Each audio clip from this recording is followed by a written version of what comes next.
ফিরতেছিলেন তখন রাসূলুল্লাহ সাল্লাল্লাহু আলাইহি ওয়াসাল্লাম এই বীরের উহার মধ্যে আইসা এই বীরের উহার পানি ছিল লবণাক্ত, এতটা লবণাক্ত যে বীরের উহার পানি পান করার মতো উপযুক্ত ছিল না। রাসূলুল্লাহ সাল্লাল্লাহু আলাইহি ওয়াসাল্লাম তার থুতু মুবারককে বীরের উহার মধ্যে নিক্ষেপ করলেন, ফেললেন। যখন বীরের উহার মধ্যে রাসূলুল্লাহ সাল্লাল্লাহু আলাইহি ওয়াসাল্লাম তার থুতু মুবারককে ফেললেন, ফেলার পরে এই পানি এতটা বরকতময় হয়ে গেল যে পানিটা মিষ্টি পানি হয়ে গেল। এবং হযরত সাহাবা একরাম রাদিয়াল্লাহু তাআলা আনহুম পিপাসার্ত ছিলেন, তারা এই পানিকে পান করলেন। এই পানিকে পান করার পরে হযরত সাহাবা একরাম রাদিয়াল্লাহু তাআলা আনহুম যেখানে আঘাতপ্রাপ্ত হয়েছিলেন, যুদ্ধ করার সময় আল্লাহর নবী এই পানিকে উঠায় তাদের ওই ক্ষত জায়গায় লাগাই দিলেন।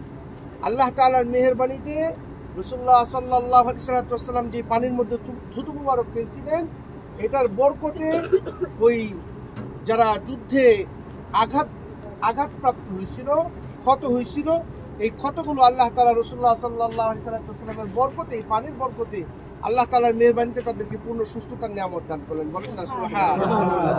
এই সেই কূপ, যেই কূপ এখন সংরক্ষিত আছে, এই কূপটা এখন সংরক্ষিত আছে, এটার কাজ চলতেছে। রাসূলুল্লাহ সাল্লাল্লাহু আলাইহি ওয়াসাল্লাম এই কূপের পাশেই দাঁড়াইছিলেন। হযরত সাহাবা একরাম রাদিয়াল্লাহু তাআলা আনহুমদের শেফার উদ্দেশ্যে এই কূপের পানি উঠে তাদের ক্ষত জায়গায় লাগাই দিয়েছিলেন। আল্লাহ তাআলা তাদেরকে সুস্থতার নিয়ামত দান করছিলেন। আর এই পানিটা এতটা লবণাক্ত ছিল, এটা পান করার উপযোগী ছিল না।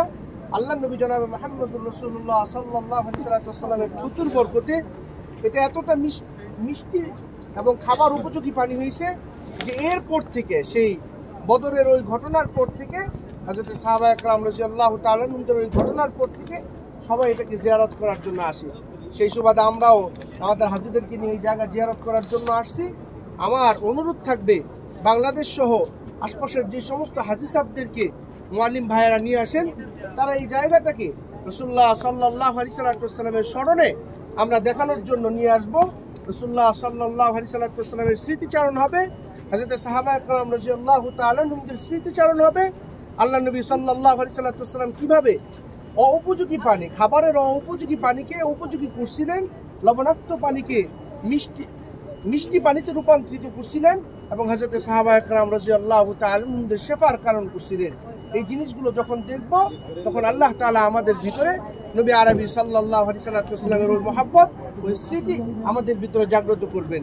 এ কারণে আমরা সকলে এখানে আসবো ইনশাআল্লাহ। এই বীর রুহাকে দেখব, রাসূলুল্লাহ সাল্লাল্লাহু আলাইহি ওয়াসাল্লামের স্মৃতিচারণ করব। আল্লাহ তাআলা আমাদের সকলকে রাসূলুল্লাহ সাল্লাল্লাহু আলাইহি ওয়াসাল্লামের স্মৃতিচারণ করার তৌফিক দান করুক। সকলে বলি আমিন।